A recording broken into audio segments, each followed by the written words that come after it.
What's up, everybody? Sensei here. Welcome to the show. Welcome to another video. And look at that sun on the run on the RS. And let me tell y'all, the Polar Bear Express was in full effect. It was brick cold outside. But I'm out there getting miles in, putting it in. And look at that dip on them pedals. I had the RS set up nearly 100% perfection for myself, and I went in there and I effed it up, just start tinkering around with it, and my pedals are dipped down a little bit too much in the front and the pads are a touch off, but I'm just going to run it through its paces anyway. And one thing that I noticed for my riding style, I do not like having my pedals dipped down in the front. Seems like it just adds a little bit too much downward pressure on the tire, and it tends to cause wobbles, whether you're accelerating or braking. So I like to have my pedals either flat or slightly tilted up in the front. And this was a cool day. Ran into my buddy George at the park. That was so unexpected. He's the one that was shooting that footage there. And he said he had saw me blazing around town, didn't know it was me, and was like, "That dude is crazy." And then he found out it was me, and he was asking me, "How do you ride this thing?" And I said, it's not as hard as you think. It just takes a little bit of practice. But it was a beautiful day.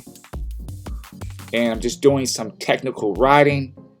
And every time I say technical riding, what comes to mind is when I met Law at one of Cobra's rallies. And he had said to me, anybody can ride fast.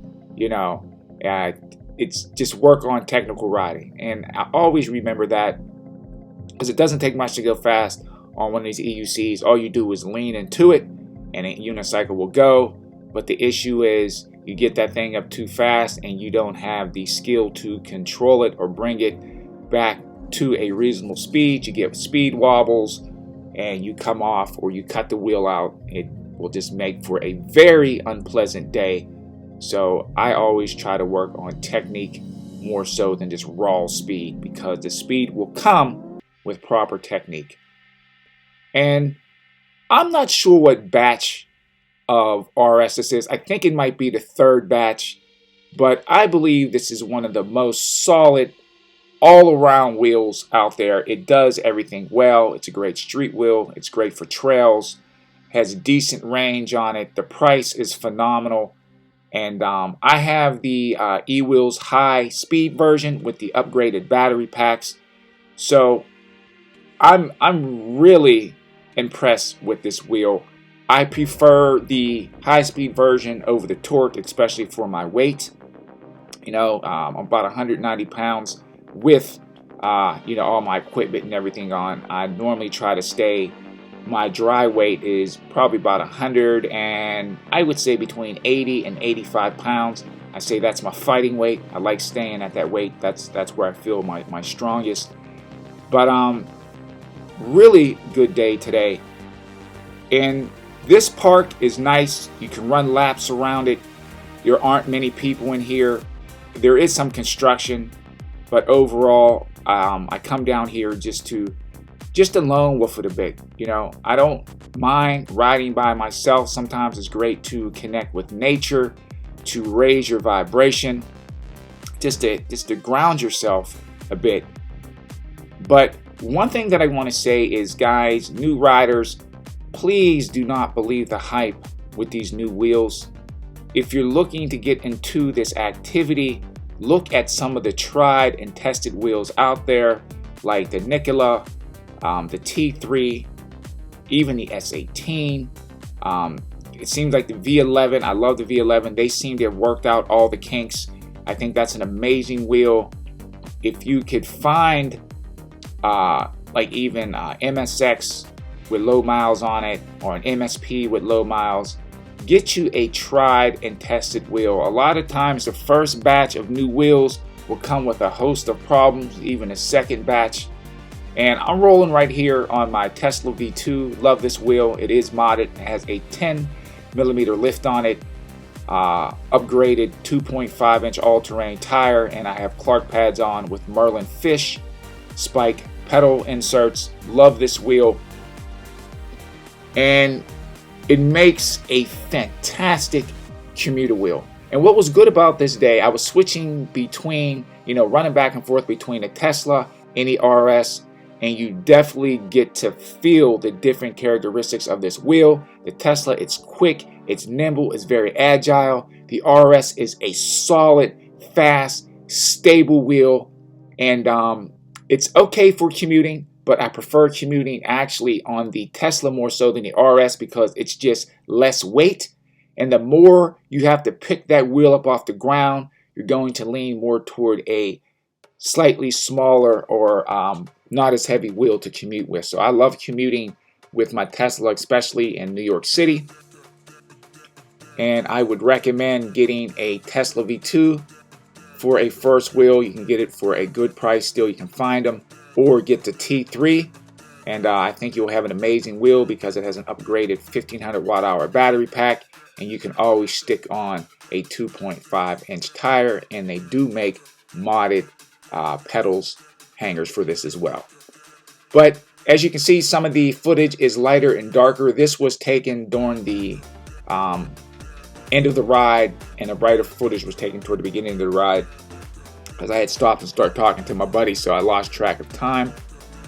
And remember, when you're buying a new wheel, these things aren't cheap. These newer wheels are coming out for about $3,000 all the way up to $4,000. I think it's just price gouging. That's just my opinion. You can leave your opinion down in the comment section. We can agree to disagree on that. That's perfectly fine.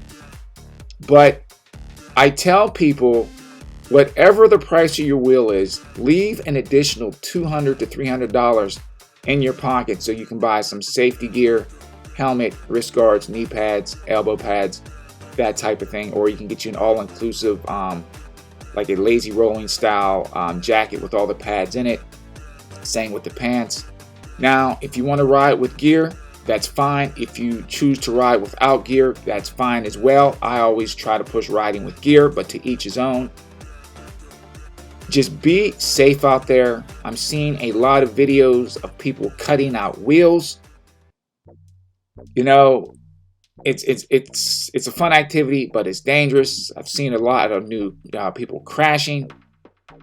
Know the difference between a high torque wheel and a high speed wheel. I'd rather go with a high speed wheel more so than a torque wheel, especially for my weight. I know if I would have got the high torque version of the RS, I would be lucky if I could hit a top speed of 34, maybe 34 to 35 miles an hour. I'm serious, because it's not made for high speed. It's made for quick takeoffs. It's made for, give you that torque when you want to climb up hills and things like that.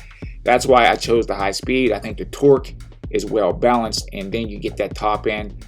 The high speed version, like I have, you can easily hit 40 miles an hour plus on that wheel. And I think the fastest I've had mine up to is 36, closer to 37. And to me, that's fast enough. As long as my wheel can hit 35 miles an hour safely, I'm more than happy with that.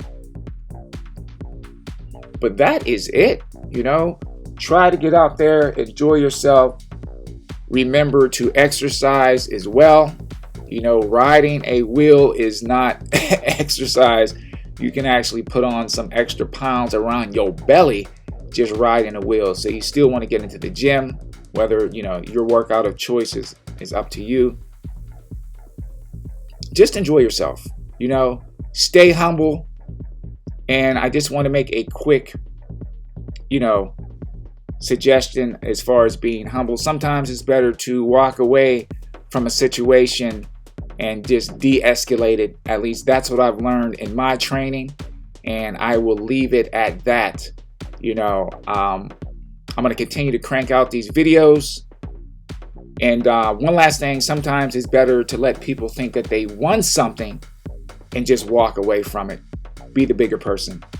But with that being said, thank you so much for joining me. Remember, you ride your wheel like you hate it for 2022. You be safe out there, but you ride your wheel like you hate it.